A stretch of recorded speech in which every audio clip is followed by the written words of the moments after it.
Toby, a busy couple of weeks. With a little bit of a week off, how are you bearing up after the South Africa trip? Obviously it's very taxing, for lots of different reasons. Time away from family, emotionally, the nature of the games, the whole experience. So we often plan for some downtime upon return, which makes sense, and we plan for that. So I think that was well received. Celebrate what we did well, lick our wounds what we didn't do well, and look forward to another tough contest this week. When you have a result like that against the Bulls, what's the sort of reflection? How do you deal with it? You remind them how well you went the week before. So in relation to, it's about having balance, and you've known me long enough that I probably don't deviate too much from, the 7.5. But you've just got to take it for what it is. The disappointing thing about the Bulls thing is obviously the result, of course, and no one's going to sit here and defend that. But we learned a lot from it. We learned there was a lot of people carried a lot of residual from the week before, which took a massive physical, emotional effort. The people that came in, we know more about them now. The people that backed up, we know a little bit more about them as well. So every day's a learning day. So from that point of view, the disappointment thing is that we didn't get anything from the game, because we played very positively. Even a couple of interceptions, we get 4 tries there. Come home from South Africa with 6 points. Everyone would have probably taken that. But we fell 1 point short. But considering where we've been and our record this year against the South African opposition, we can't be too upset. And a trip to Leinster, another tough one. What are you expecting from them after their sort of European exertions last weekend? What sort of chance are they going to pose for you? Well, they're the juggernaut, aren't they? They've got 60 odd players of the same calibre, and so from that point of view, it doesn't matter who wears the shirt. That Leinster is effectively a superpower, of the URC, and how difficult that is to match that. So they've got a lot to play for. They're a very, very good team. As I said, it doesn't matter who puts the shirt on, it's really difficult to compete. But we've competed there before, we'll compete there again and see where it takes us. In terms of the top 8, Toby, do you think you need to win all 3 games? How tight it is? How do you see that sort of battle? Because it's so tight between 5th and 11th, isn't it? I know we've got to probably win 2. If you look at statistically what it's taken previously to be in there, this is an unprecedented year, and look, I think people are going to take points off each other. I think that's just the nature of it. Whether you're playing people that want home semi-final or trying to get in, it's all the day. I'm sure the sponsors are loving it, because there's a lot of games.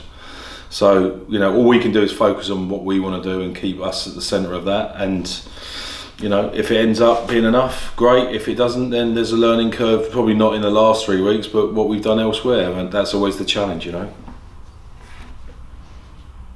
Bit of housekeeping. Anybody come back from South Africa? Anybody back? Anybody unavailable from the couple of weeks that you've had? Adam Beard's not available. He fell out of the line out, and that's quite a distance for him, as you can imagine.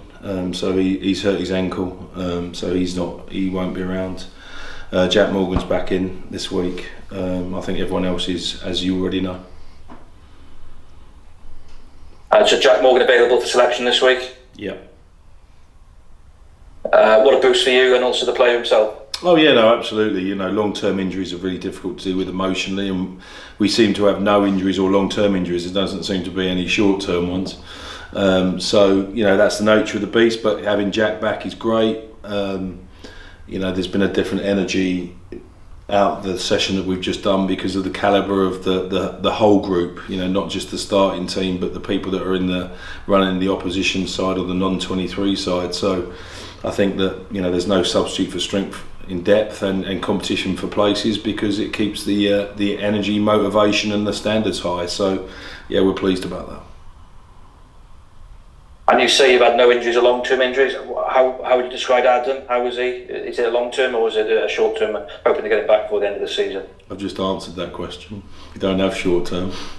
No, I'm joking. No, it's yeah. I can't see him playing for us for the rest of the year, to be fair. So that'll be difficult for him, and you know, I think it probably going to be difficult for him to tour, you know, for the summer. So look, like all these things, you need to get to a certain point before you can give exact timings, but you know, we're talking probably months rather than weeks. Maybe pre-season for you? Yeah, I would have thought so. Which, in hindsight, sometimes for a player is a good thing. You know, he can't remember probably the last time he did a pre-season, so it gives a chance to, you know, he's played a hell of a lot of rugby this year with the World Cup and whatever, and he's been brilliant, and he's very durable and doesn't get injured much, so, you know, it'll be a new experience for him, but ultimately he'll come back strong because of it, and raring to go, no doubt. Thank you, Toby. Good luck on the weekend. Hope it goes well. No problem, thank you. You don't mind if I jump in, gents? Toby, have you had any clarification on whether Max Nagy qualifies to play for Wales? No. No? We've asked, and we're as interested in the answer as you are, because, and I don't know where. I mean, I think that's not necessarily a rugby thing. I think it's more of a government thing, about where the start date is, so you know when the qualification period comes along. But yeah, no, for sure, we've repeatedly asked the same question. No worries. And given the Dragons have announced some departures this week, can you confirm anyone leaving the Ospreys this summer? No, I cannot. No worries. Nice. I appreciate the question, but yeah, no. We have a plan for all of that, you know, around what we announce, when we announce it, as you can imagine, and also absentees, and with the nature of what it does, that's a bit of a movable feast, and we'd rather have certainty for everybody and respect for everybody, you know, to learn the information once. You know, it's not always a great thing when you have to announce people that are going, as you can imagine, so we want to make sure we do it as respectfully and as cleanly and effectively as possible. No problem, thank you very much. You're welcome.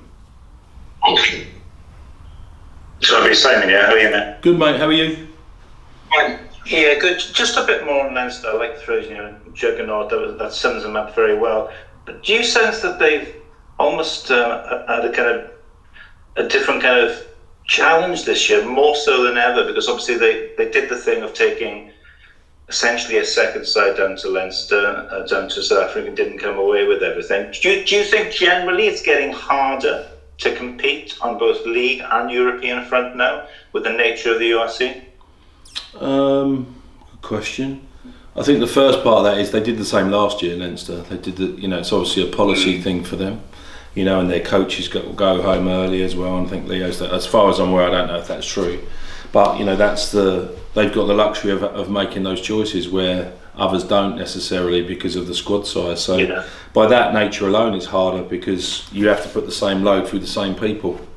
You know, I mean, I think I'm right to say James Lowe not played very many URC games this year. I think it's only a couple. He's played all of Europe, and so you know that's the benefit of having deep pockets and deep squads. You know, so there's no complain or whinging about it. It is what it is. But again, I suppose there's an expectation and around that, and the have and the have-nots. But look, as we've probably been, you know, or you guys have probably mentioned to me more than I have to you, is, you know, we've surprised a few people in how we've gone this year. So it shows that it still can be done. It's very, very difficult, but it can be done. But that's what the beauty of sport. You know, you saw this week in Champions League, Borussia Dortmund didn't have a chance according to everybody, but they find themselves in the final. So it's just how it is, and we can only control ourselves. But is it hard to compete? Yeah, it is very hard. It's been a long old haul, Toby, since we first interviewed you back, probably got September. When you sat in the pavilion up there. Yeah. Exactly. How much gas is there left in your lads, and how much gas is left in you for this final straight? Well, I think again, comparing certain situations, is I think the gas runs out very quickly if you've got nothing to play for. You know, I think that's really difficult if you've got things that you can still hang your hat on and external motivation, and whether you're either in a relegation dogfight in football parlance, or trying to push into something, it's those dead rubbers that really make it so more difficult to get up to. We found that last year when we came out of Europe. Really, it was very, very difficult for us. But this year we're in with a shout. So long may that continue. All the best of the weekend. Thank you. Cheers, man. Cheers, Si. Thanks.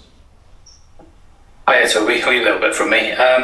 Last time out, you said after the game there was a few inaccuracies in your team's display. Is that the key message this time? Is to look to try and improve them from the get-go, from the start this time round? Yeah, I think every coach will want people to be more accurate, because that's ultimately what matters. The difference is when you play against the very top sides and you're inaccurate, you either spurn a really good chance and you don't get as many, or they capitalise on them. And in the Bulls game, certainly that was the case. And I think in the Stormers game, we probably applied the pressure to them and created that same situation. So, rugby's a game about dealing with pressure, and the physicality. And, we're going into a team that's extremely good. You don't do what you do to La Rochelle by accident, especially on the back. I think they're a better team now because I think the change in coaching has added a bit of freshness, probably, and a bit more edge to them.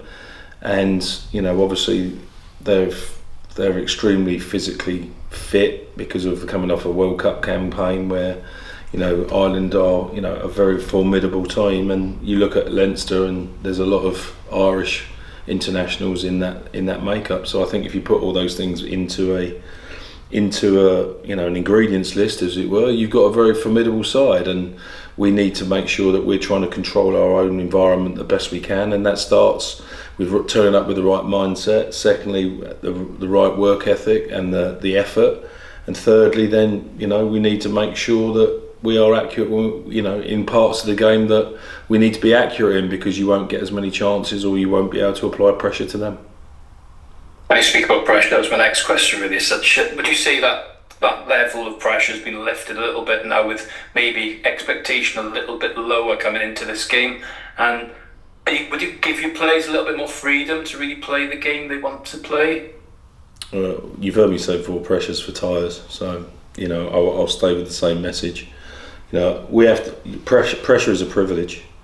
We choose to do what we do. We're privileged enough to do it, and that comes with it. So if you can't deal with the concept of pressure, then you're probably doing the wrong job. So from that point of view, it's just part and parcel of what we do. So from that point of view, we know what we have to do. We all have a specific plan built on strong principles and foundations that we try and deliver every week. And if we can do that, we'll always, as you've seen this year, we'll be in with a shout. If we don't do that well enough, we won't.